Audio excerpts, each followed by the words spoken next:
Welcome, everyone, to episode 161 of Just Joshing. I am your host, Joshua Pantelleresco. I write stuff and podcast too. Today, my guest is once again Pascal Espinosa of Metal Galaxy. This is a really cool conversation because we talk some really adult stuff here, and I really feel like I came away from this being a better person than I was when I walked in. I'm not going to go into too much details to the hows and whys. Let the conversation speak for itself. It's been busy. Holy crap, it's been busy. I'm trying to get a thing in for Tesseract. I'm trying to finish a noir novella. I'm trying to finish my book, get that ready to go. And I'm going to Burnaby next week. So, it's not stopping anytime soon. I want to actually do this real quick. Happy Mother's Day to my mom, my grandmothers, both of them.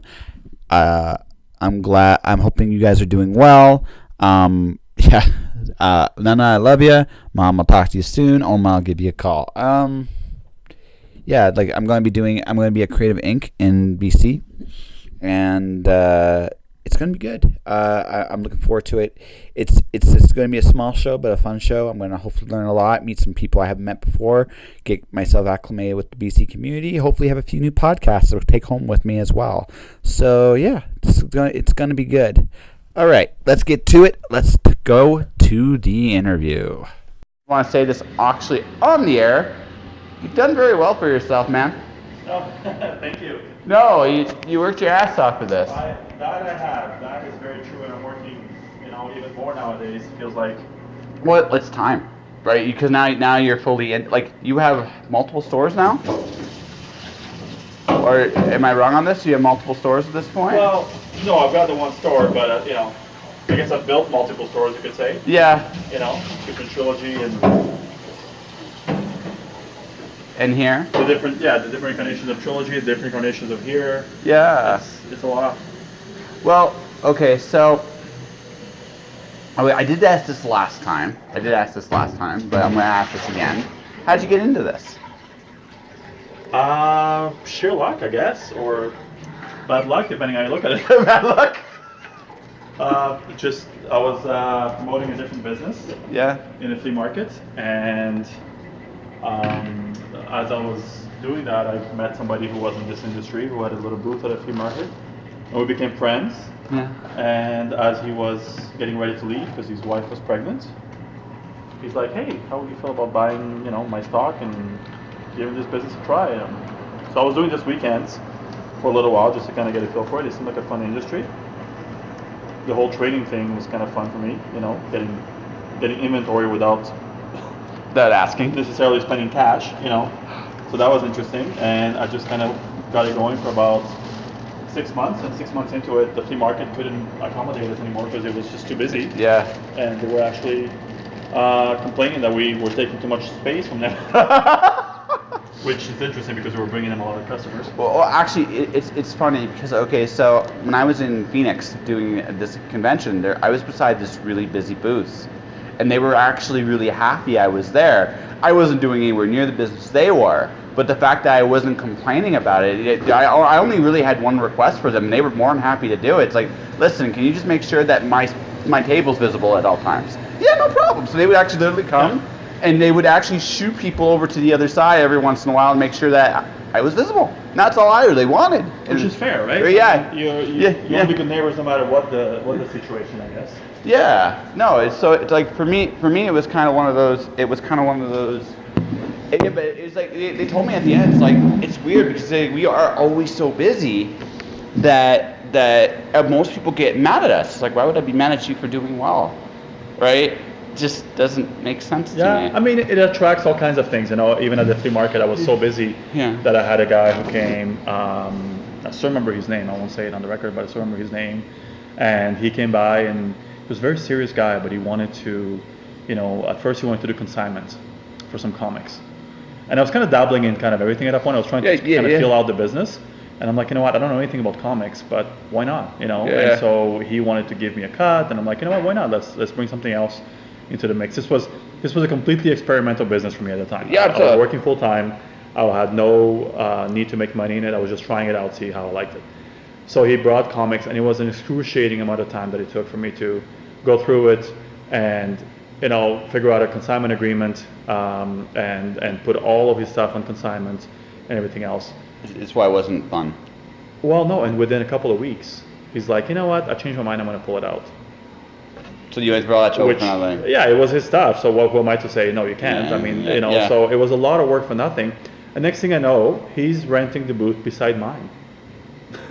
And and I was like, okay. And the landlord came to me and he goes, at the flea market, and he goes, this guy wants to do something like similar to what you're doing, but he wants to do comics and action figures and whatever. And I'm like, I was already kind of a little beefed at the fact that he took his consignment out so quickly. But I'm like, you know what? That's fine. It's going to be good. It's going to be complementary businesses. Why not? Yeah. He opened one weekend and he had everything I had. Everything I had, he had, and he was literally right beside me. People could like peek their heads in my booth and go, hey, how much are you selling blah, blah, blah for? And then they could literally, without moving their feet, they could just turn their head again and go, how much are you selling blah, blah, blah for? And I'm like, this is just not right. No. Well, I put all this work and effort into it, and this guy is just trying to, take over. And feed off my business, which I didn't think was very nice, obviously.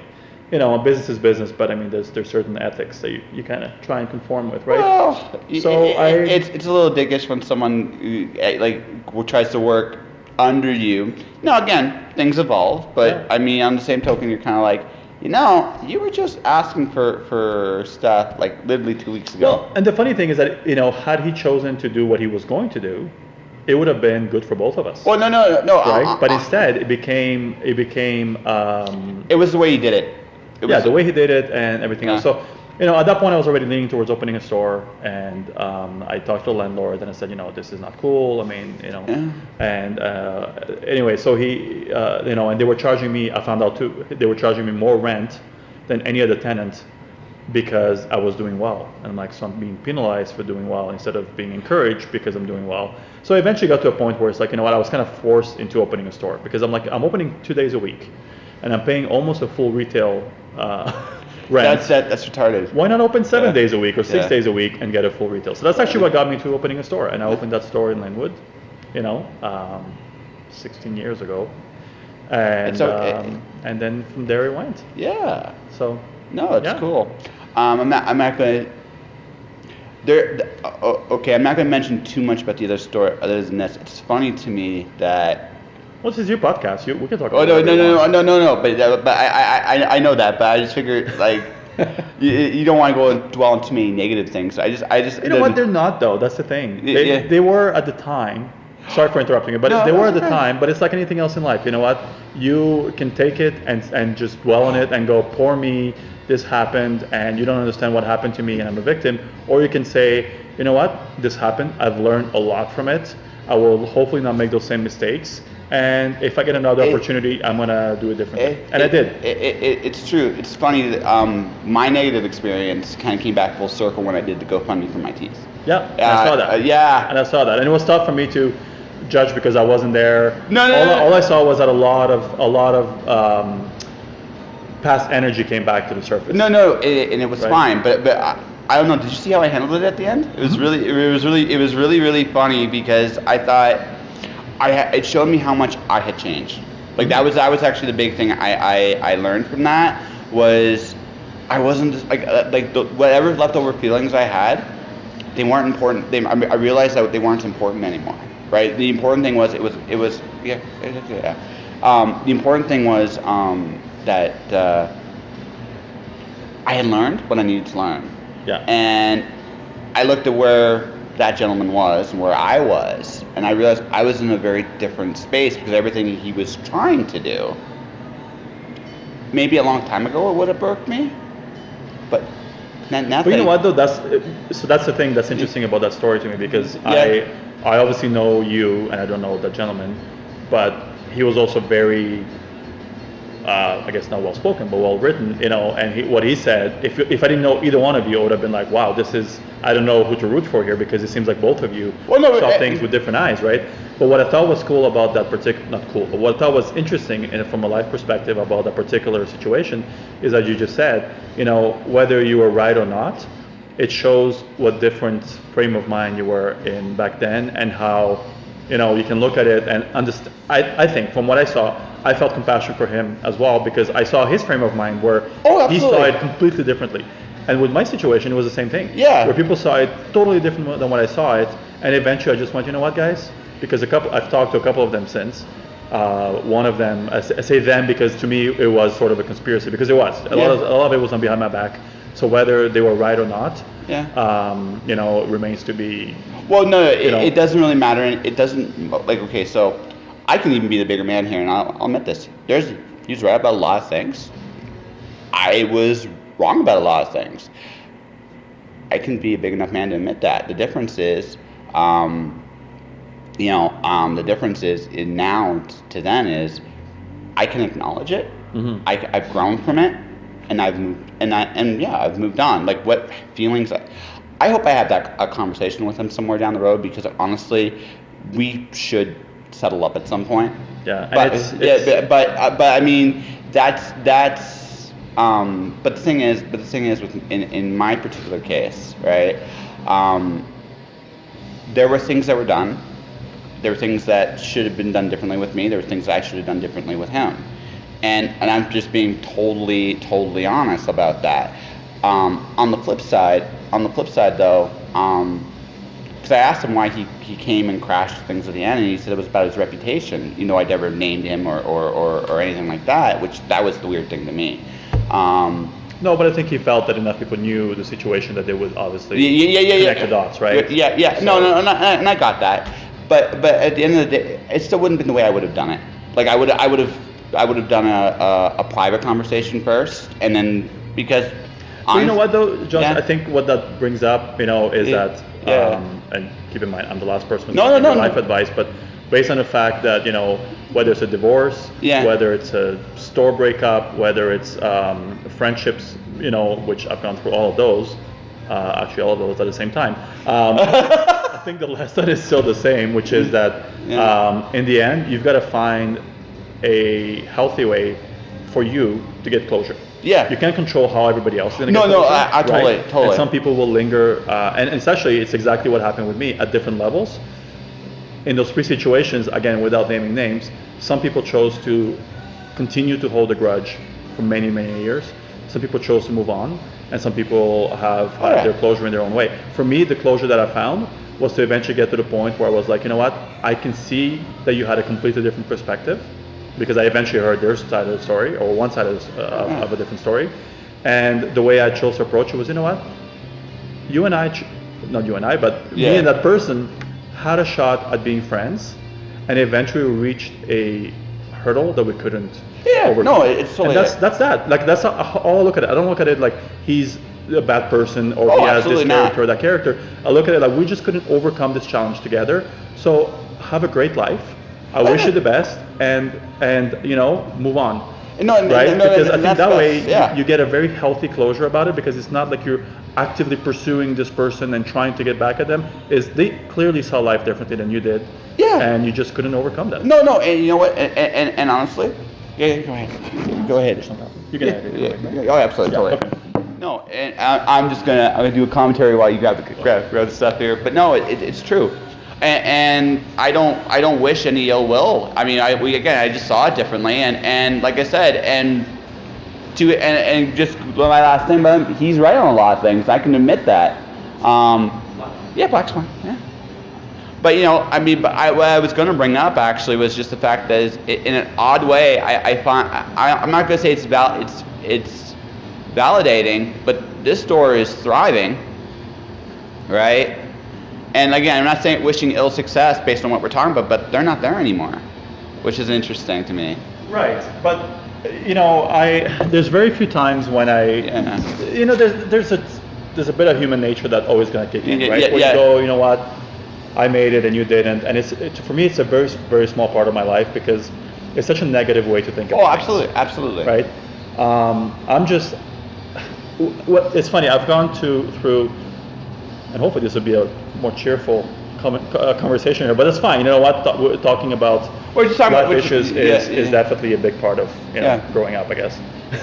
I'm trying to grow up. I'm still 12 sometimes. See, so this is a good thing then. Yeah. But there's been actually quite a bit of drama and trauma in my life in the last little while, and I think getting to a point, what I found is actually consistent with a lot of people who have trauma, is that at first you're focusing on the trauma, which is normal. You're going through all the stages of grief, like people do, right? Yeah. And you're focusing on the trauma, and eventually you start to, you're tired of talking about it. And when people ask you, how is this or how is that, instead of bringing up the whole story, you try to come up with a story that's a little bit more condensed, because you're kind of tired of talking about it, which means you're moving on. Yes. And eventually you come up with almost like a one-liner, like you would sell soap at 3 a.m. on a infomercial. Basically, shit happened. The end.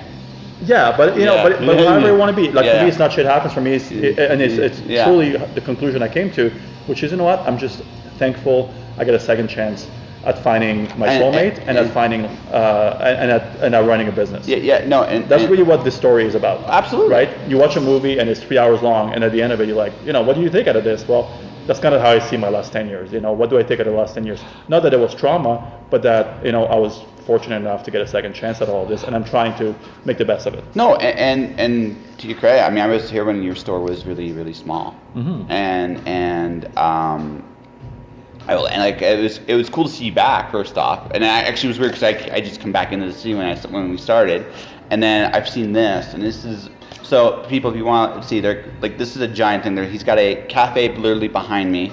To his right, there are board games, but touches the eye can see. You name it, it's there. I see things from Settlers of Catan to Dixit and everything in between. I look behind me, he's got a card section, which I've been spending a lot lately getting back into Commander. But oops. Well, it's okay.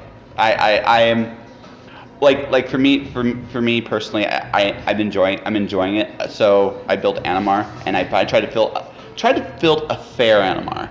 Because I've played some unfair Animars, and I'm like, it's a boring deck. You're gonna spend 20 minutes talking about a fair Animar. You're not gonna convince anybody. Yeah, no. There's such a thing. So no. You might as well move on. Yeah, no, it's all good. It's just all good. But I mean, how much playtime do you still have at this point?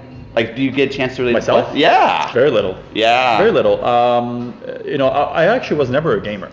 I never got into this business. I think that's part of the main difference between. I think a lot of store owners, and that's changing. Like, this industry is changing quite a bit. But I think 16 years ago, I would, without having a proper stat, I would say that probably 90% of store owners were gamers who really wanted to have their own shop, either because they wanted to have a business or because they wanted to improve their hobby. So that was a big motivation. Yeah. Nowadays, you see more and more people who are potentially gamers, but who see that this is a fun business and that it has a lot of potential, and the industry has grown. Well, it's interesting because games to me are one of the last few. We live in a very digital age, but games, generally speaking, are not very digital. They're still very much about an experience, which I think is a very, very interesting. So my business theory is, this is my business theory going forward, because we're becoming more digital and materials become trickier and trickier to acquire. What people and knowledge becomes really easy to acquire. What people are going to be paying for, I think, in the future, far more than anything else, is experiences. And the really, really cool things about games in general, you get to bring people together. You get to do something. Sometimes it does involve flipping the table, but that's another story altogether, right? But you get to actually experience, you get to play against or play with, or you just get to interact. It's one of the coolest. It's what games offer, I think. Well, yeah, and I think we're lacking that social interaction. People have 350 friends, but they have no friends, right? Like, I mean, I've heard that stat many times recently, which is that loneliness is at an all-time high because people have so many friends online, but really they don't have a lot of real friends that are actually providing them with what a friend should provide them with, which is whatever hormone is supposed to be, released when you actually have a social interaction, and that's really lacking. So there's a reason why games, like meaning board games, video games are obviously a huge industry still, but board games have picked up so much. Well, yeah. In numbers, in sales, in interest, in how much more present they are in the mainstream and stuff like that. So it's something that we clearly need. I mean, otherwise, it's like any other business, right? If there was no demand for it, I wouldn't be open. Oh, no. It's amazing to me. It's like, so my friends group got I kind of got dragged kicking and screaming into board games a little bit, because it's like when I was Because when I was younger, I loved board games. It was like, I'm old. It's like, I don't want to play board games. Like, ooh, Arkham Horror. That's a cool game, right? And that's kind of happening. Like, you find your games that are that suit you. I think for me personally, I like I like what I call the elegant games. That are really simple to play, but can create a very unique experience. Like, I like Tsuro. Like, I'm a big Tsuro guy because I enjoy the fact that it's such a simple little game, but you can but the moment you play it with one person, it's a very different experience when you play it with 4 people. 4 people, you're kind of panicking a little bit, right? But that's a really cool thing. So with you. Well, obviously, this has become your business, your day in and day out. So, like, what's a normal day for you at this point? It's kind of all over the place. Obviously, a big part of my days are working. Yesterday was a day off, and I worked, 5-6 hours at home doing computer work and stuff. So, I'm very invested in my work. There's a lot of expectation around this space now compared to the old space, where we're on a cloud trail. The square footage and the rent are substantial, so we have to generate constantly, and I have obviously passion around running the business. I love being creative and coming up with new ways of doing things, and I'm pretty OCD when it comes to how the store looks and all that stuff. So there's a lot of things for me to look at, and I take it very personally when people message me even at 11 p.m. or on my days off, and to try to answer them, because I feel like people deserve to hear back right away and stuff. So I'm constantly busy with the business, and so for me to shut off is kind of tricky. The latest, I find I can't. Yeah, it's really tough. Yeah. I actually was shocked that I was able to stay away from the business for a few hours on Friday, because it was actually my anniversary. It was 6 years with Dorota. And who's awesome, by the way. She is fantastic. Yeah, yes. She's incredible. Yes. And we had dinner, which was really good, and then we went to an escape room. Yeah. Just spur of the moment, let's go to an escape room, and we went and we had a blast doing that.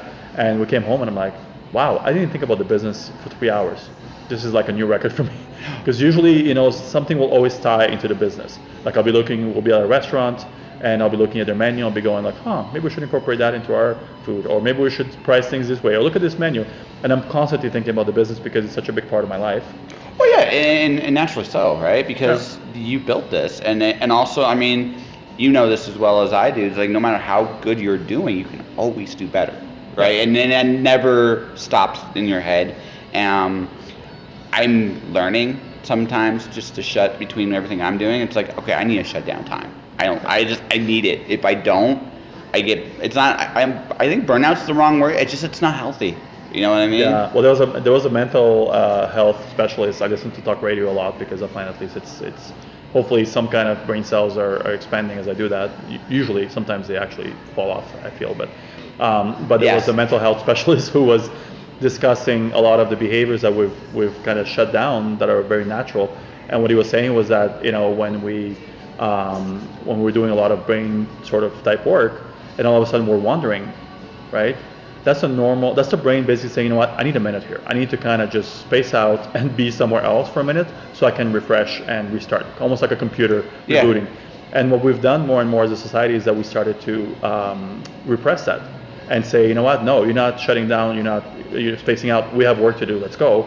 And eventually we're just exhausted. Yeah. So there are times when if our brain is saying, hey, I need to just space out or play a game or watch TV or whatever it might be, to a healthy level, then what that means is that your brain just needs it, and we need to actually let that happen. So it was a very interesting way of looking at it, because we've, especially with technology, we're constantly like, I've got a minute, I'm going to check my phone, I'm going to answer emails, I'm going to do this, and then you're eventually just exhausted from that. So it's just not healthy.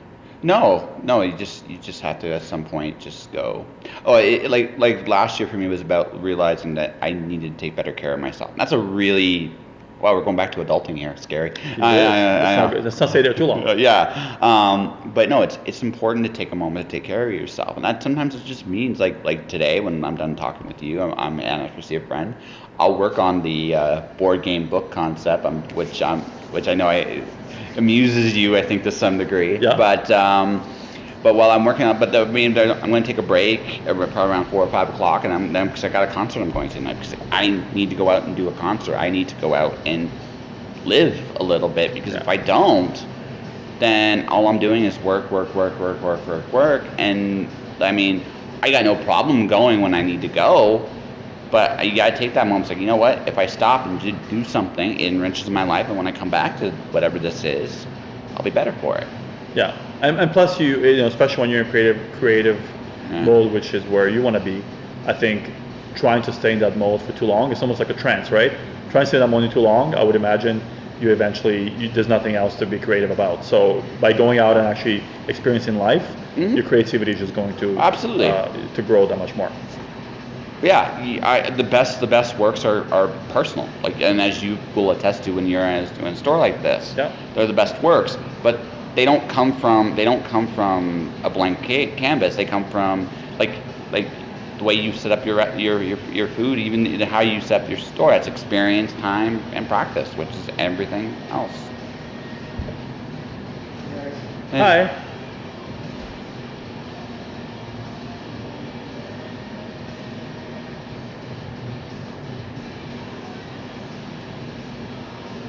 Interesting.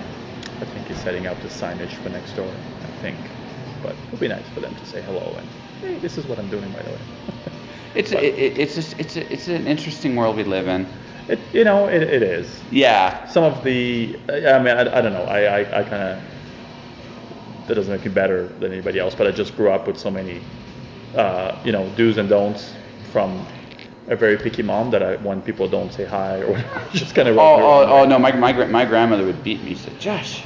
Right? Yeah, it's like, and she might swear at me a little bit in Maltese while doing this. So, right? It's just yes, and that's how I learned how to swear in Maltese, was my grandmother. I'm not ashamed to admit that. But no, I mean, well, we also live in an interesting era where, like, I don't know about you, eye contact seems to get a lot more points than it used to, because I just find that a lot of people just don't do it anymore. Like, we've forgotten. Going back to what we're talking about, like, it just the age we're in now, it just seems like basic etiquette just isn't taught anymore, or is forgotten. It's weird. Well, I mean, it's if you I say that because I play soccer, but if you don't play soccer, ever, and then you want to step on the field and go play, you're gonna forget how to play for a while, right? Yeah. So if we're not socializing, guess what? We're gonna forget. I mean, you're not gonna have the same etiquette with somebody that you're just chatting. Yeah. You're gonna say yo instead of whatever. Yes.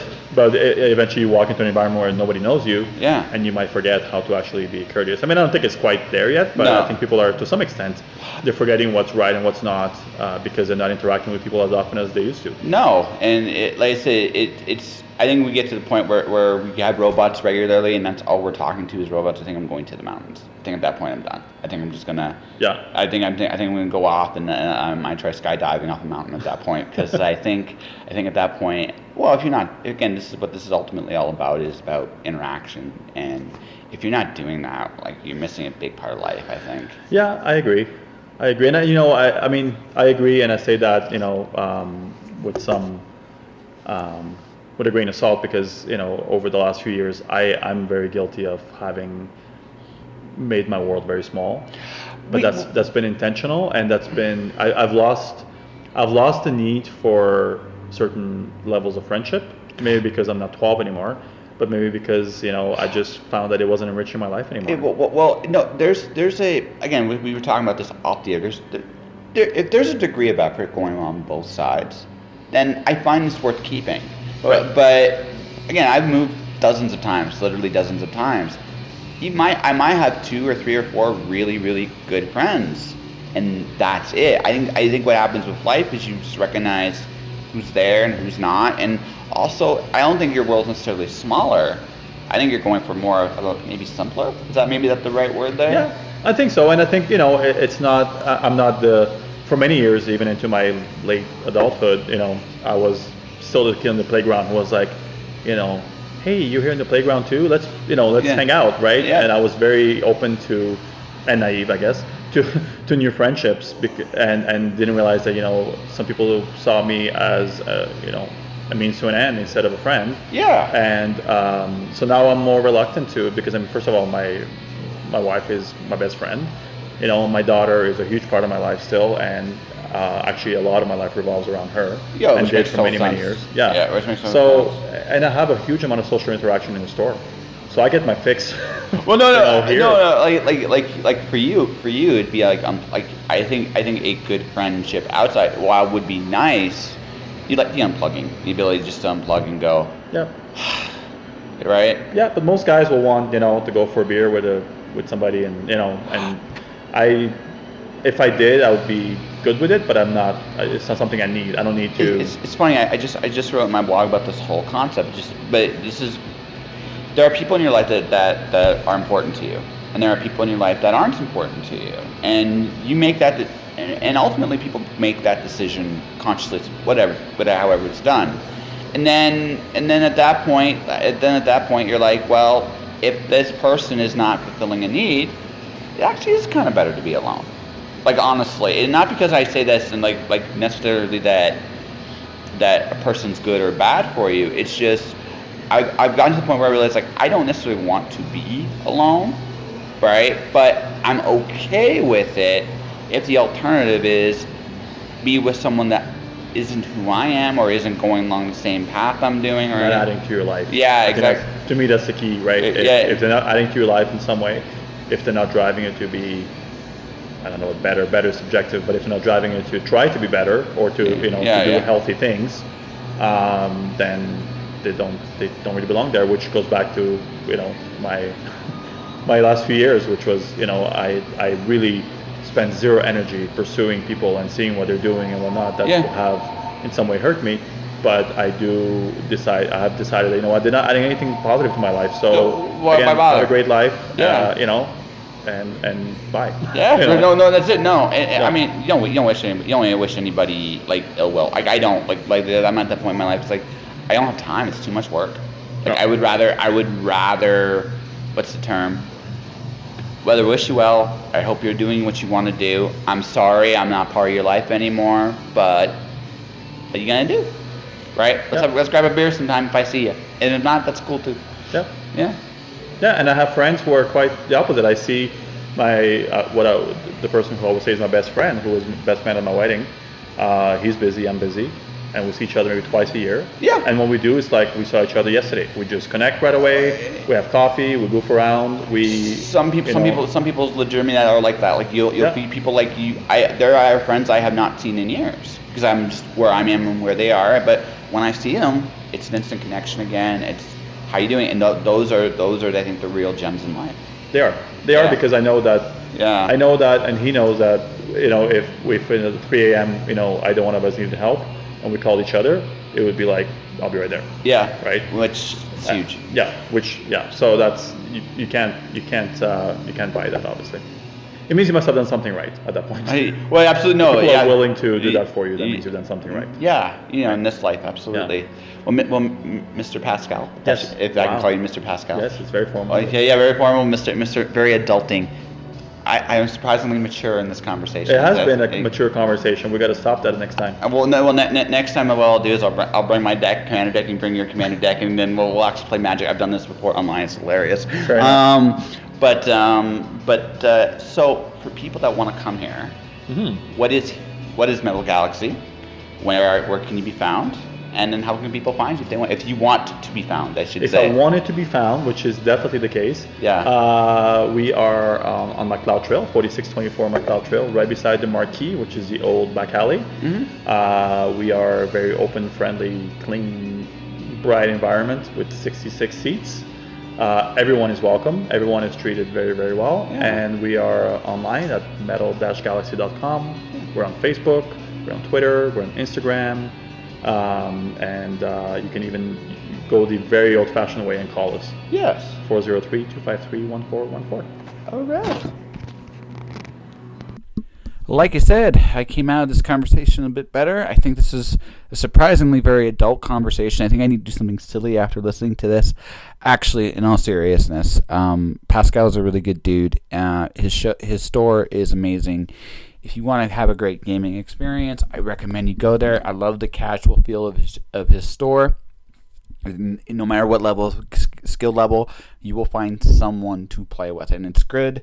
And you'll want to come back for more. So definitely go to Metal Galaxy. It's located on McLeod Trail, near around 44th, McLeod and 44th in Calgary.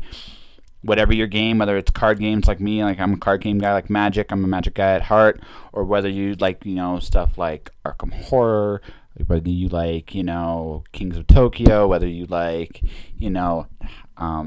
Seven Wonders, whatever your game, go check it out. And that will do it for this episode of Just Joshing. If you want to support the podcast, you can do so the following ways. You can subscribe to this podcast either through iTunes or Podomatic. You can leave a review, tell people how awesome the show is. If you don't like it, don't tell anybody, though. That's all right if you don't mind. That all said, feel free to do that. My YouTube channel is Joshua Pantolaresco. The episodes are there. I promise the archive will be uploaded soon. I swear. It's just been crazy busy and stuff. But yeah, stuff was coming up. There's also my books, The Watcher, Storm Dancer, The Wandering God, and coming soon, The Cloud Diver. Get them on Amazon, Kobo, anywhere electronic books are sold, or directly through mirrorworldpublishing.com because they are awesome. Beyond all that, follow your dreams. Dream with your eyes wide open. Good things will come to you. I promise. All right. Take care of yourselves. See you next time. Josh.